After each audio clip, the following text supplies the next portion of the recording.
Yasin's family moved from Iraq to England when he was just a young boy. Yasin did not want to leave his home in Samara, but his father said that it was best for the family because it was not safe to live there anymore, and he wanted his son to grow up in a country that was accepting of all people. Yasin's father told his son that England was a multicultural country where people lived and worked together regardless of race or religious beliefs. Although Yasin was not happy about leaving Iraq, he soon settled into his new life in a big city called London. London was very exciting with its tall buildings and museums, and Yasin especially liked the London Planetarium and the big River Thames with all of its old bridges. Yasin even made friends with a boy who lived next door, called Andrew. All summer long, Andrew and Yasin played in the park or went to the zoo with Andrew's mum. Andrew shared his toys and his comics with Yasin and told him all about his favorite superheroes. They even built a camp in Yasin's back garden where they would hide from the grown-ups. The summer was a fun time, and young Yasin soon felt quite at home in London, even though it was a very big city and not nearly as sunny and hot as it was in Samara. His English got better and better, especially with help from Andrew, although there were a lot of words that Yasin did not understand, and he often felt silly because he couldn't speak as well as he would like. When September finally came around and the leaves began to fall from the trees, Yasin's father explained that it was time for his son to go to school. Yasin was 7 years old, so he would be going to year 3 of the local primary school, the same year as his friend Andrew. Although Yasin was very nervous about going to school, his father and mother assured him that it would be a fun place where he would meet lots of new friends and learn lots of interesting new things. English schools are supposed to be very good, said Yasin's mother, and your English will get better in no time, assured his father. Yasin was still not convinced, but when Andrew knocked on the door that morning with a big smile on his face, saying how fun it was going to be at school, Yasin felt much better because he trusted his friend. The two boys chatted all the way to the school gates. Andrew told Yasin about the playground and who was the best teacher and what boys were the most fun, and what girls were pretty and how they often served custard for pudding at lunch times. Yasin did not know what custard was, but Andrew looked very excited about it, so Yasin thought it must taste very good. But when the boys got to their class, things did not go how Yasin imagined they would. The teacher told Andrew to take a seat at the front of the class as she introduced Yasin to the rest of the children. He did not like standing up in front of the class, and one boy shouted that he was a smelly foreigner. The boys and girls all laughed, and then another boy made fun of Yasin's accent when he was asked to say his name and where he came from. "I can't understand him, miss. He can't even speak English," said the nasty boy. Finally, Yasin was allowed to take a seat at the back of the class, but he wished that he was sitting next to Andrew as he felt very alone. The girl sitting beside him kept looking at him in a strange way that Yasin uncomfortable, and during the lesson she put her hand up and asked the teacher if she could move places. Yasin did not understand what he had done to offend the girl. When the bell went, it was time to go out into the playground. All the children closed their books, put on their coats, and headed out of the door into the bright autumn sunshine. The teacher kept Yasin back for a moment and gave him a badge with his name on which she pinned to his jumper. "There you go," she said with a smile. "Now all of the children will be able to learn your name." Yasin thought that the badge looked silly, and when he went out into the playground, all of the children began pointing and laughing. "You've got a girl's name," said a small boy with blonde curly hair. Yasin wanted to explain that it was not a girl's name, but he was too nervous. When Yasin got nervous, his English was not very good, and the words always got stuck in his throat. He was very sad and wanted to run out of the playground back to his mother and father and never return to school again. But just as he was about to run, he heard a familiar voice. "Hi, Yasin." And when he looked up, there was Andrew standing right beside him. Andrew looked at the children gathered around and shook his head. "What's wrong with you lot?" he asked.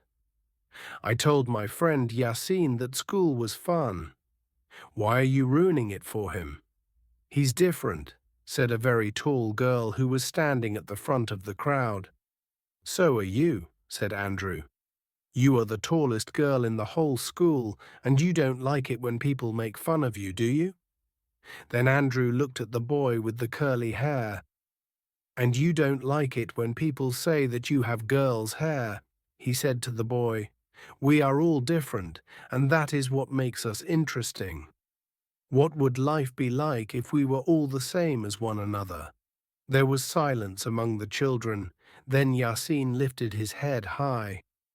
"Boring," he said with a smile. "That's right," exclaimed Andrew, returning his friend's smile. "Really boring." And with that, all of the children began to laugh. "Really boring," they chanted at one another.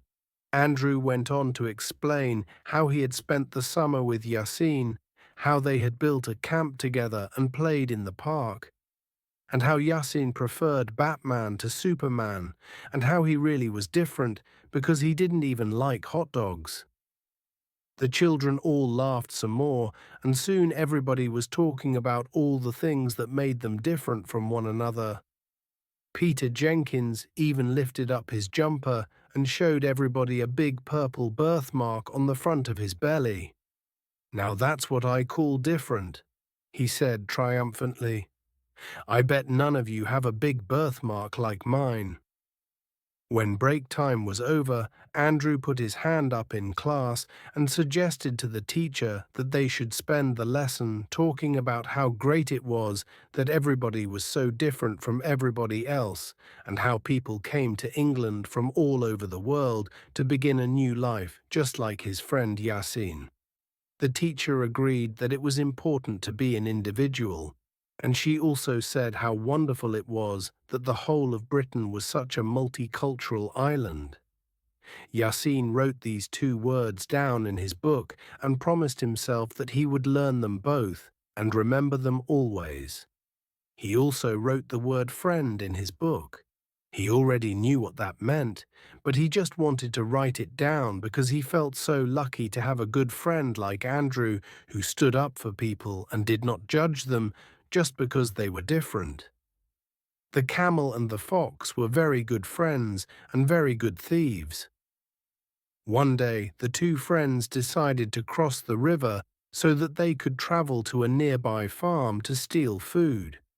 The small fox could not swim, so the camel said to his friend, "Climb up onto my back, and I will swim across the river." And so the fox climbed up onto the camel's back, and the strong camel swam across the river to the other side. When they had crossed the river, the camel and the fox made their way to the farm.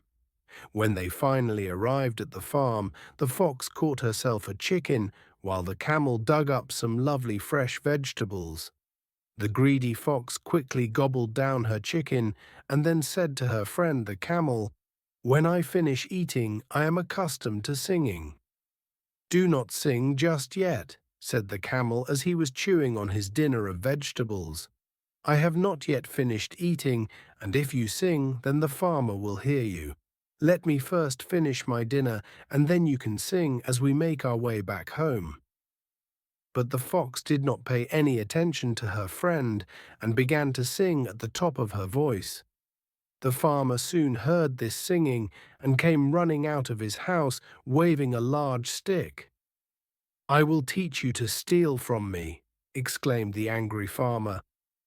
Because the fox was so small and nimble, she was able to run away from the farmer. But the poor camel was very slow and still in the middle of eating his dinner, and so he did not see the farmer until it was too late. The angry farmer set upon the camel with his large stick, and the poor camel received many blows to his legs and back before he was finally able to escape. When the camel reached the river, his bones ached and he was very upset with his friend the fox. "Why did you sing when you knew that farmer would hear you and you could see that I was still eating my dinner?" asked the camel. "Because it is my custom," replied the fox in her matter-of-fact way. "Now let me climb upon your back so that we may return to our home across the river."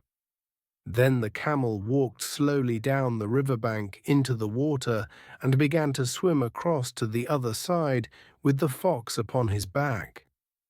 When the camel was halfway across the river, at the point where the water was at its deepest and the current at its fastest, he stopped swimming and said to the fox, "When I have finished eating, I am accustomed to taking a bath."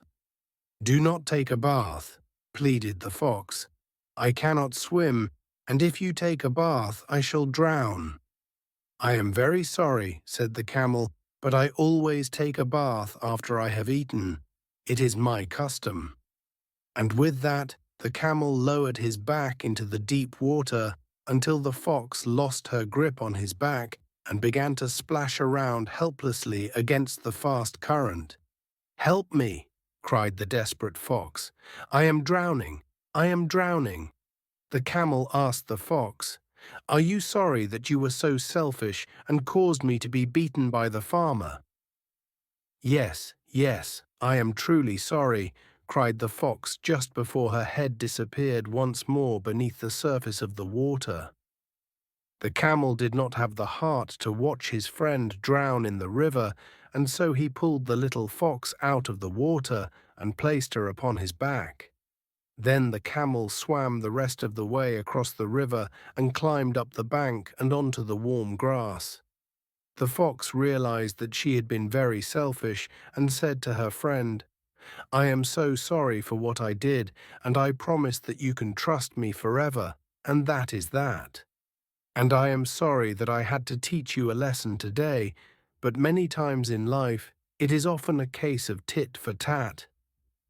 Then the two friends began to laugh and roll around in the warm grass while the sunshine dried their wet fur. The fox had learned a valuable lesson that day.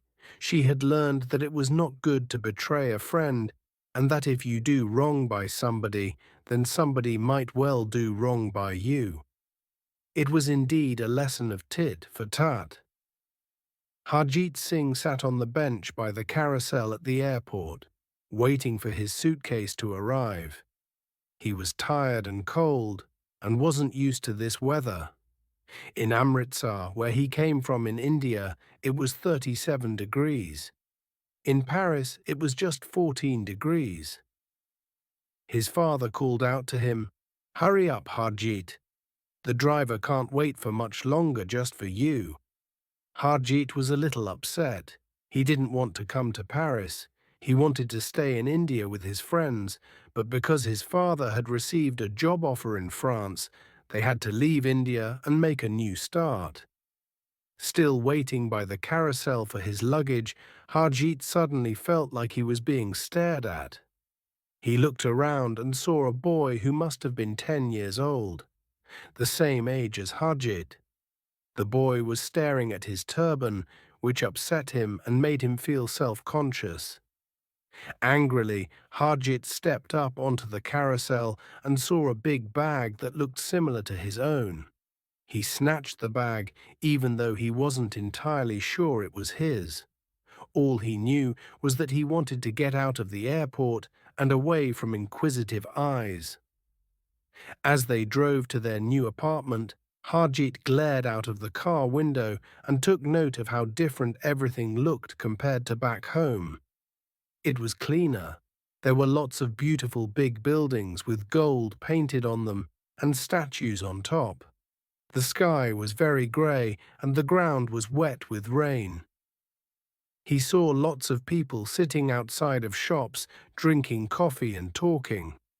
When the car stopped at a set of traffic lights, Harjeet rolled down the window so that he could listen.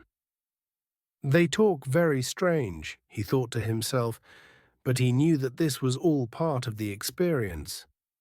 You will benefit from this, his papa said as they set off from India. So many of your friends would die for the chance to travel to Europe. You should not be scared. It is an adventure. As the car rolled on, Harjeet realized that there was a strange sort of silence on the road. The cars are not beeping their horns at each other in Paris, he thought.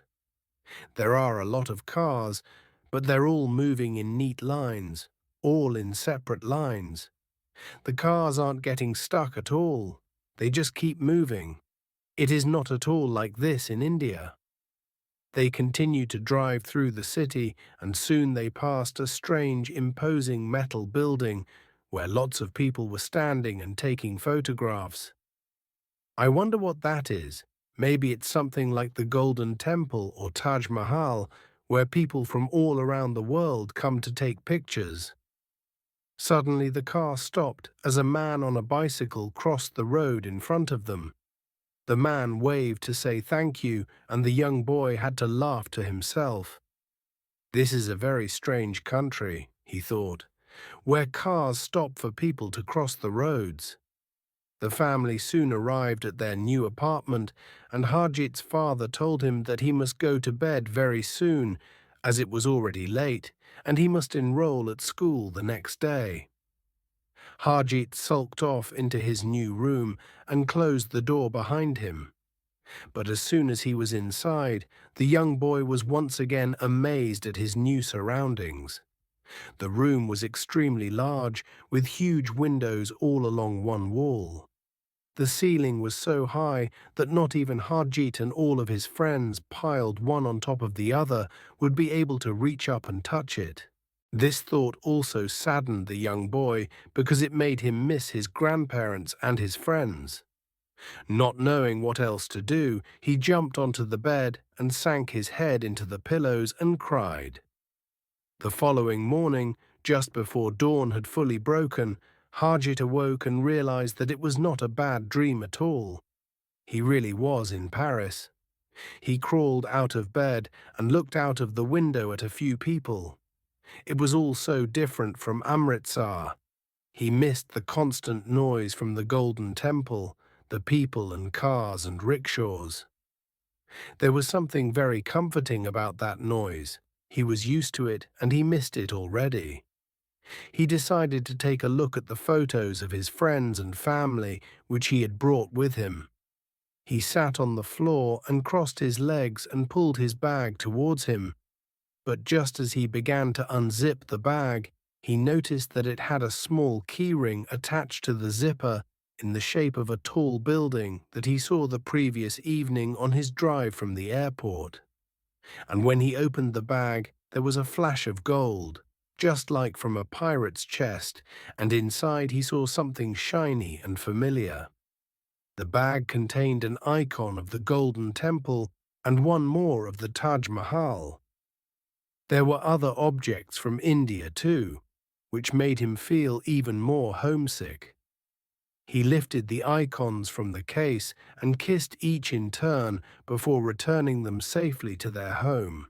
He was thrilled to see such familiar objects from his beloved India, but he was so scared. This is not my bag. How am I going to tell Papa that I took the wrong bag from the airport?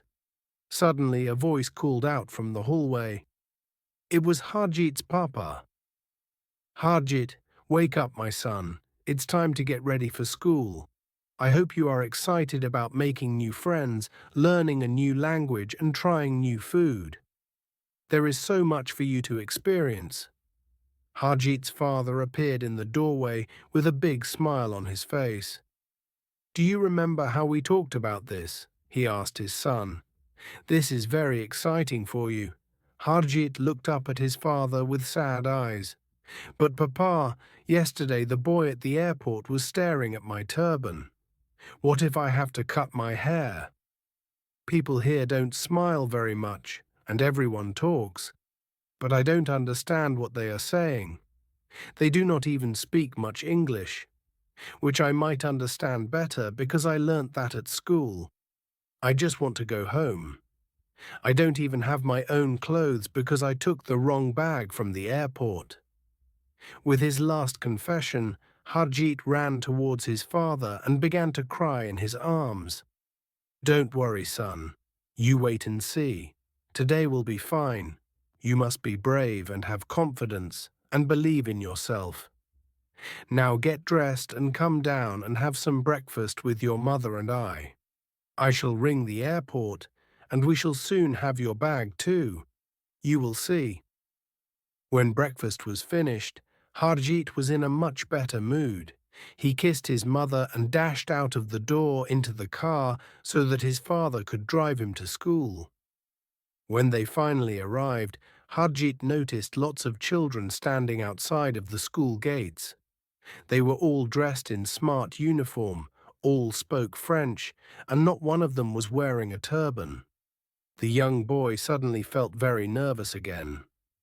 When his father noticed this change of mood, he held out his hand to his only son and said, "Come on, let's go inside and take a look around. We have nothing to lose in just looking." And he smiled as he said this, like it was all a big adventure. This made young Harjeet feel much better. As they walked down a long corridor, Harjeet noticed lots of pictures of the big metal building pinned to the walls all around. He thought about the little key ring on the bag and all the people taking pictures with their cameras the previous evening as they drove past from the airport. "This building must be very important here," Harjeet thought to himself. "I wonder what it's called." Whilst they were sitting in a large reception room, waiting for the headmaster to come out and see them, Harjeet noticed a boy sobbing all alone in the corridor. "That is the same boy that I saw at the airport yesterday," thought Harjeet, barely able to contain his surprise. "That is the boy who was staring at my turban." Harjeet pulled on his father's sleeve. "Papa, look, look, that is the boy, the one who was staring at me yesterday." "Then why don't you go and say hello?" his father suggested. "Some people are just curious. They don't mean any harm." Harjeet decided to be brave, and so he walked up to the boy and smiled. The boy stared at Harjeet and looked a little bit embarrassed that he'd been caught crying. "Hello, my name is Harjeet. I arrived from India yesterday. Do you speak any English?" The boy hesitated for a moment, and then he said, "I do speak a little English. I am Pierre." "Why are you sad, Pierre?" Harjeet asked. It was then that Pierre went on to explain how he had just arrived from India after his family holidays. "I am supposed to give a presentation to my class tomorrow so that I can tell everybody about what I saw in India and show them all of the things I collected along the way, but I lost my bag at the airport and now I don't know what to do." "I don't believe it," exclaimed Harjeet. "I think I have your bag at home. I took it from the carousel by mistake." "You are the boy from the carousel?" "That's me," said Harjeet, pointing both his thumbs at his chest. Using their broken English as best they could, they both managed to have quite a conversation. After a while, they both cheered up considerably. Pierre was relieved to have found the missing bag, and Harjeet dashed over to his father to tell him everything. That day, Pierre made sure that Harjeet knew all about what to expect from his new school, and he introduced him to lots of new friends. During lunch break, Harjeet asked about the imposing metal building he had seen the previous evening and in all of those pictures at school. "That is the Eiffel Tower," Pierre said, barely disguising the pride in his voice. "It was originally built for the World Exhibition to celebrate the French Revolution, but these days it is an amazing tourist attraction. And my mama says that it is one of the most romantic settings in all over the world. At the end of the day, Harjit arrived home to tell his parents of his wonderful experience and all the things he'd learnt and shared. Papa, I didn't think that anyone would be interested in what I have to say or where I come from, but I was wrong and you were right. It is an adventure. That night, as he stretched out in his new bed and listened to the gentle rumble of cars in the street below, Harjit was almost too excited to sleep. Pierre had asked him to stand up in the class the next day and help explain all about India. He had met so many new friends, and he looked forward to learning about life in France and speaking a new language. He still missed home, but he had begun to understand how a little courage, a little understanding, and an open mind could help him grow as a person. This was indeed the start of a whole new adventure.